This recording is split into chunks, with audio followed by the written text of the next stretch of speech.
Okay, welcome to Igniting Inspired Insight, a space for real conversations with real humans. I am your host, Jae, a guide of many things and a builder of energy. In each short episode here, we explore 3 questions that open the door to reflection, resonance, and revelation.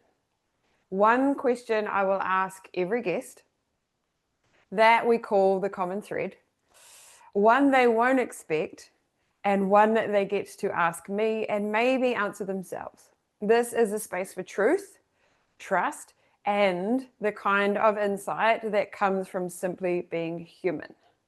Let's begin. So I'm very honored to start this beautiful journey with my dear friend, Amy. And honored that she is here on this first journey, this first podcast, because of who she is and who she is in my life, but also because she's been a really big part of building my world and what is available for all of you. So she has actually been a really powerful part of my work and my expression and showing up in the online world this year. And I'm just so deeply grateful for that. And I thought about how a lot of podcasts or a lot of like online world, the people who work with you are like just in the background. And so I was like, what better way to shift that energy is to have everything and this start with you. So I'm deeply grateful. And I would like for you to spend a minute and just tell us who you are. Thank you. Kia ora. My name is Amy. I grew up on the Kapiti Coast in Wellington, so close to the beach. It is just a privilege to be here today because our friendship has opened up so many doors for me within myself. And so, yeah, it is a privilege to be here today. And it's just been a divine privilege to support you and be part of the mahi, because this mahi it's just so abundant, and it should be available to everyone. So yeah. My journey, it's a bit of an interesting one. I'm an only child, so grew up spending a lot of time on my own. So sort of, the internal voice is like super loud, and was super into sports. So I had my high performance journey, a lot of training and a lot of beating down on the self for many, many years, because that's how you're commonly programmed to operate. You beat down on the self to get those 5Ks done in an X amount of time, get those trainings done in the week. And yeah, that was a lot of my early teen life. And then coming out of that, not having achieved the aspiration I was aiming for, it's like, wow, what's next? And there was a emptiness for quite some time, and a lack of direction, a lack of purpose, a lack of meaning. And so it's taken me quite some years really to recenter and rebalance and reprogram. I come from the basketball world, but I also spent a lot of time doing a lot of other sports, martial arts, athletics, these things. I'm an avid gym goer. I love a good hot yoga class, but I was exposed to meditation and Tai Chi quite young. So I have sort of a Buddhist background, although I'm still learning about that and the philosophy and what that means. So yeah, I suppose in my daily life, I have a lot of practices I go to. I do a lot of meditation. I find that really centers me. I do a lot of journaling, a lot of heat, cold therapy, all these things, nature walking, all these things that sort of bring you back to yourself. And I'm also a mentor, so I facilitate a lot of opportunities for young people coming through that were in similar shoes to me when I was their age, and just trying to support them and equip them with those tools that will actually open up their life rather than just sort of remaining closed off and just having physical practices in their life. So, yeah. Beautiful. I'm so glad you're here. Yee. So let's move it right along. First question, the common thread. So this is a question that everyone will answer. And so this is also one they know in advance. So they get to have a little time and energy to prep on this. So this common thread, what's one belief, moment, or experience that changed the way you see the world? This was a hard one because I feel like there's been so many things, but it's an experience. It was my solo trip to Japan.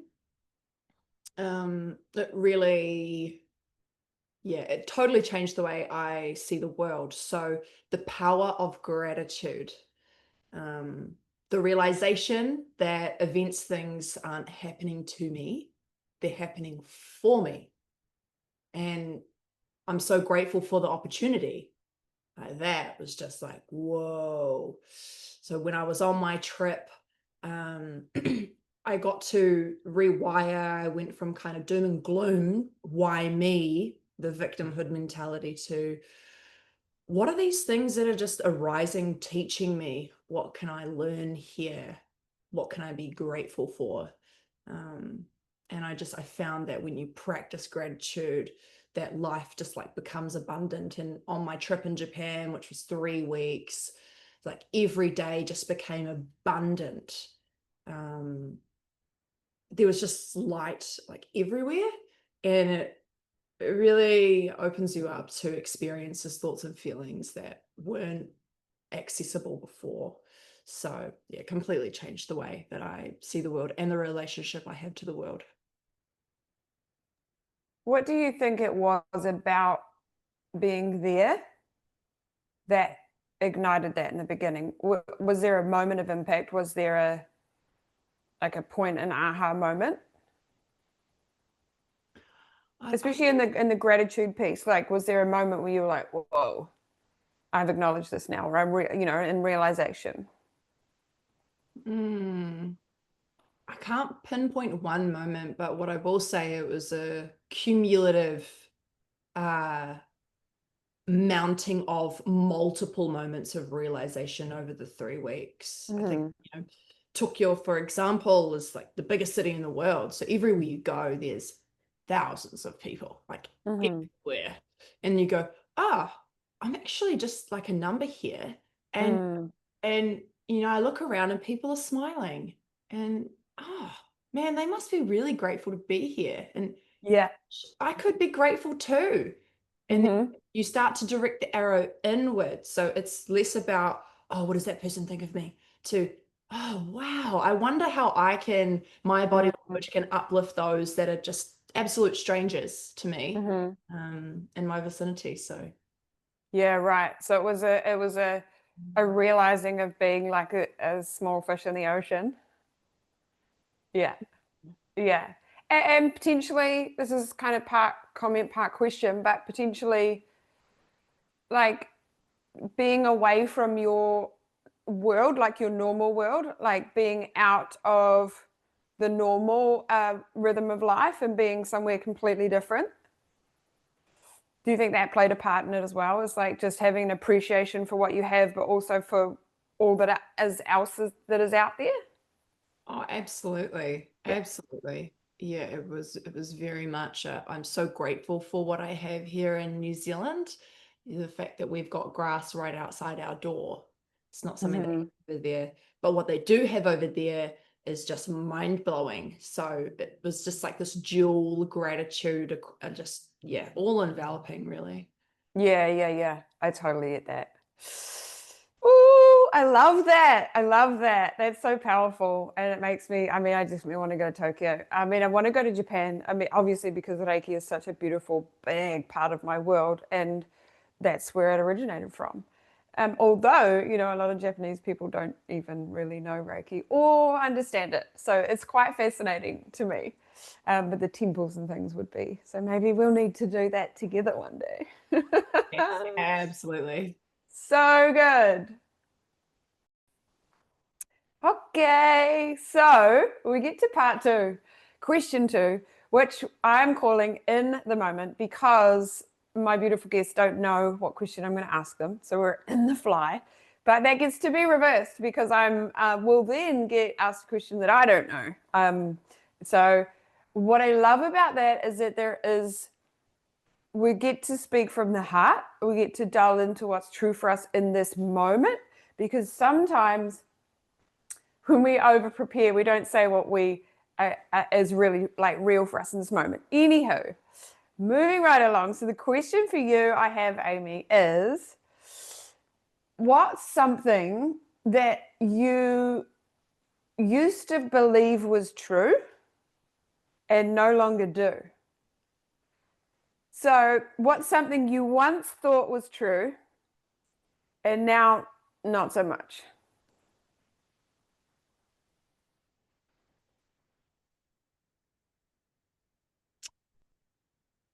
Suppose I sort of touched on it earlier in my intro. It'd be that you've got to bully yourself into getting things done.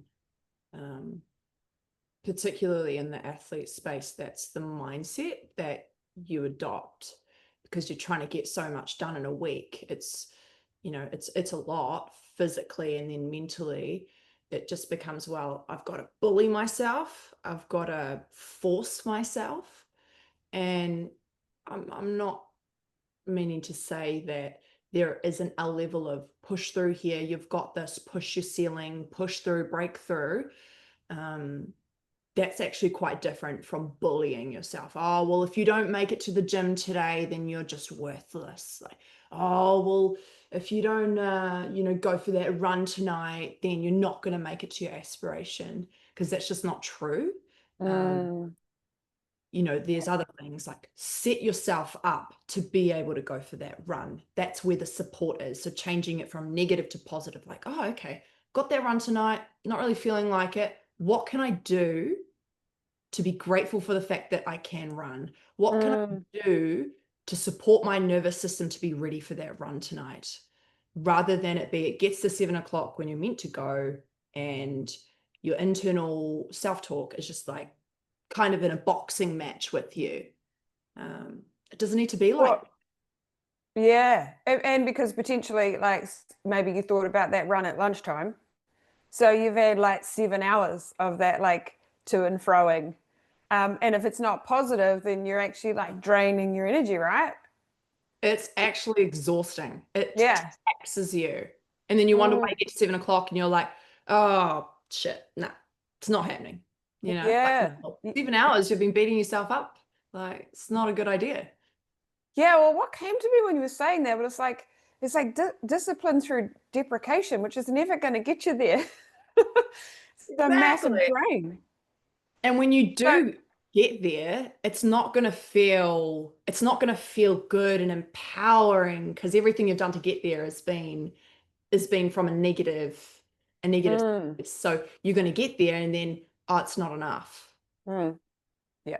So I love hearing that is something that's no longer true for you. Like, that's a really big, powerful shift to make. And it really correlates with a lot of work that I do with my clients as well. It's like understanding that the level of self-talk is what will move you forward or pull you back. And like deprecation might work once, but in the long game, what it's doing is like it's telling yourself that you're not good enough, like it's beating you again, like you said, you're beating yourself up instead of, what do I need to say to myself for this to feel good or for this to move me forward? Like, how can I change how I support myself in my head? And we get that recipe right, and you can see the change, but also you're getting the results that you desire. exactly. And that's what I've seen from you. That's like something that's super motivating and inspiring, is your commitment to your physical health and your well-being and how fit you are, fit in every way. And that's something that you commit to. And you do it because of, not because of like the physical or like an aesthetic. From what I can see, you do it because of it's something that's so powerfully important to you in your life, and it's about like being the best version of you and showing up and being optimized. And that inspires me. That's Yeah. optimized. That's exactly what it is. Yeah. Yeah. Like, and that's where you and I really align, is that like we're here to live our best life, and how can we treat this vessel with integrity? And you and I do that in different ways, but we both have that in the same like really high value. That's the orientation. Your body is your temple, Yeah. right? What you put in and what you do with it is like critical. Not to mention how you love on it. Yeah. Yes. And you can't Yes. be negative up here because I'm telling you that just it goes into your body, right? I can Yeah. confirm. Yeah. Yeah. And so many people who are listening to this will be possibly nodding and agreeing and feeling that too. And so a reminder there to come when we realize we've been hard on ourselves, to come back to a place of this is information and I get to use that for change, rather than this is another reason or more evidence that I'm not good enough. Don't let it be that. Let it be information for change. And that's where I love, we've had conversations about this a lot, and it's powerful to be able to be in the remembering of that. Mm. Oh Mm. yeah. Oh yeah. So powerful. I'm so glad I asked you that question. Yeah. Mhm. Okay. Now, my love, it's your turn. You get to ask me a question. And so these guys have the time to prepare for what question they want to ask me. And they also get to surprise me with it. So I do not know what they're about to ask. And the other thing that they get to do is consider if it's a question that they purely want to ask me, or if it's one that they want to ask me and talk about themselves. So we'll see where it goes. And this section is called Reflected Light. So, my love, it is over to you. Okay. This just came through for me yesterday. I wasn't even really thinking about it, and it came through, and I was like, that's the one. So, That's when the best things come through. mhm, mhm. If I gave you access to an unlimited source of capital, aka finances, what would you do in your community? You gave me access. Ooh. The only reason I pause is because there's like 7 to 10 different things that are like, what would I do in the community? I think first and foremost, I would have a place where I could call. So for me in my community, like if I'm talking about Oamaru, like in a specific location, a place where all of the beautiful different individuals who work by themselves could come together in their offering. A place where people know that they can come and feel safe and experience different things, whether it is the karate or whether it's the massage or whether it's the yoga or whatever it is. It could be in mental well-being, you name it, like bringing it together, but also having a safe place for people to come and have kōrero and to be seen and heard, and maybe not even understood, but heard. And a place of no judgment, and all parties are welcome, but I will put a caveat on that they come with loving kindness. That would be the rule. But so that's like a physical community. But then if we're talking about like an online community, it would be a place where people could really experience community. Like a place where people could really experience authentic communication. And I know that we're doing this on some levels, but I would look at, with if I had unlimited amount of capital, like how we could like really evolve those stems. And actually it would look similar because, and you and I have talked about this, and I know you have similar ideas, it's about bringing all of these special people together to offer more to more people. And because I'm not for everyone, you're not for everyone, he's not for everyone, but together we can find a way to be for everyone. And also I think that we're shifting out of, and I love working for myself and I love that the life that I've created, but then also sometimes I'm like, I could do with a team. And that's what I have with you, but also more of that, like ideas to bounce off each other, ways to lift each other up, ways to keep each other in integrity of the work we're doing. So even calling each other out, like, I can see that this is actually not a them problem, this is a you problem. Let's sort this out. Like, and being there in that. And really just, I think the biggest thing for me in any work I do is coming from a place of honoring the individual for who they are and not from a place of superiority or I've got all the answers and you need fixed.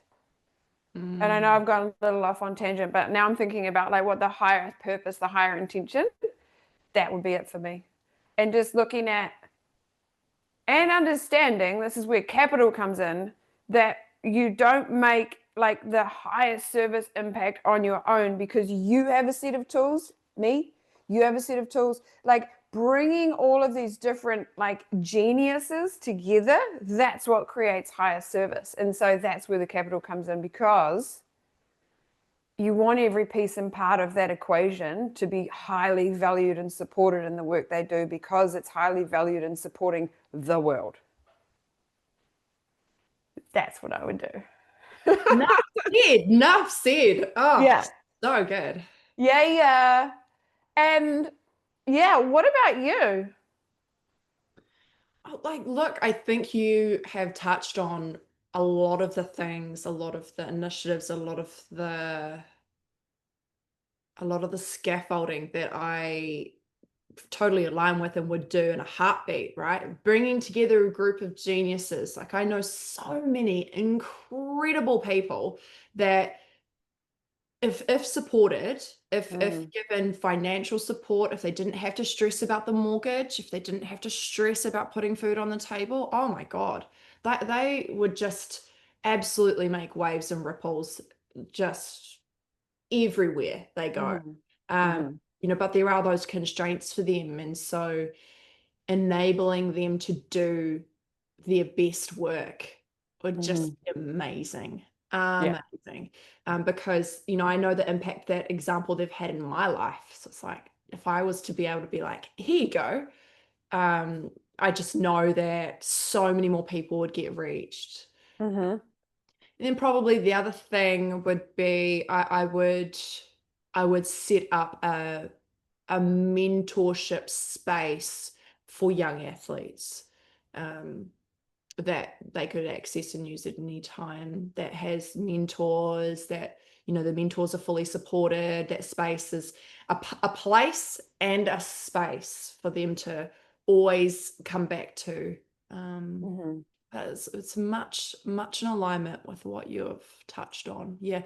And I would love to just have a freaking amazing facility with everything under the sun, sports wise, the field, the court, the gym, the wellness center, the meditation area, like everything, all the bells and whistles. And that would be what the place would look like for me. Yeah. With a stream and a nature walk right out the back. Yeah. And so it is, my love. That's a beautiful dream. It is. And vision. One of the things I thought about when you were talking about and acknowledging the challenges that maybe people around you are in, and a lot of it can be like physical or material constraints, is like I actually thought about like linking it back to the question I asked you about what you realized in Japan. It was like that gratitude and just understanding what we appreciate.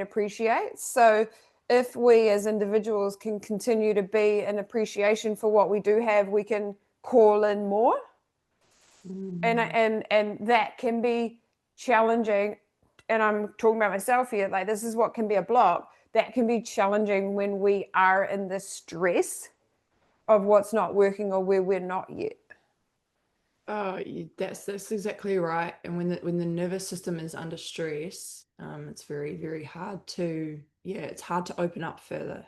Yeah, I agree. Yeah, I agree. Ooh, wow, that is us, my love. Do you have anything else you want to share before we close up?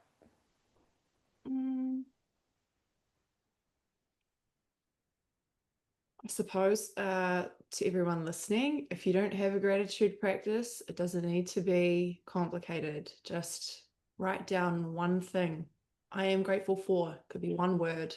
Just start there. That's how I started. And I was a skeptic because I'm highly skeptical about a lot of things. But it just started to manifest in ways I couldn't possibly imagine. And one word turned into 10, turned into a paragraph. So just make that time. Make time. It's worth it. You will feel abundant and you will feel the light come through you. Amen. I love that. I love that. And I think gratitude is one of those ones, right? You may agree. It's like you hear about doing it like time and time and time again. You're like, yeah, whatever. Like you kind of underestimate it. What I'm saying is you don't really understand it until you put it in the practice. And then you're like, oh, okay. So let that be your motivation. And the other thing I was going to add to that is because a lot of people I find in my work like are really resistant about writing. They're like, I don't want to write. I'm not, So it doesn't have to be writing. Like it might be in the shower every morning that you think about your grateful things. It might be in bed at night when your head hits the pillow. I love writing. You and I both do that and a lot of journaling. And I think it's really powerful and I highly recommend it. However, if it's the writing that's the block, you can find gratitude in many other ways. It might even be tapping it out on your phone, like whatever. So yes, thank you for that. I will say though, that at the times in my life where I've had resistance to writing, are the times I've needed to write. They're actually 100%. where it's just actually everything's falling apart and my mind's like, oh, don't write about it because you'll make it real. Yeah. That's so what needed to happen. Like put it down and then bury, burn, flush. And then it's like, oh, I've just released it all. So yeah. Yes. I love that. Bury, burn, flush. That's right. And it's such a thing for everything in life, right? The thing we resist the most is what we need the most. Yeah. Yeah. Yay. Thank you so much for being here. Thank you. I want to thank everyone who is tuning in for joining us for an episode of Igniting Inspired Insight. If today's conversation moved you in any way, we would be incredibly grateful if you shared it with someone, maybe someone you love, someone that you think might get a little piece of the magic of what we're sharing. And remember, insight lives in everyday moments. Keep listening, keep asking, and keep igniting for yourself. Ciao for now.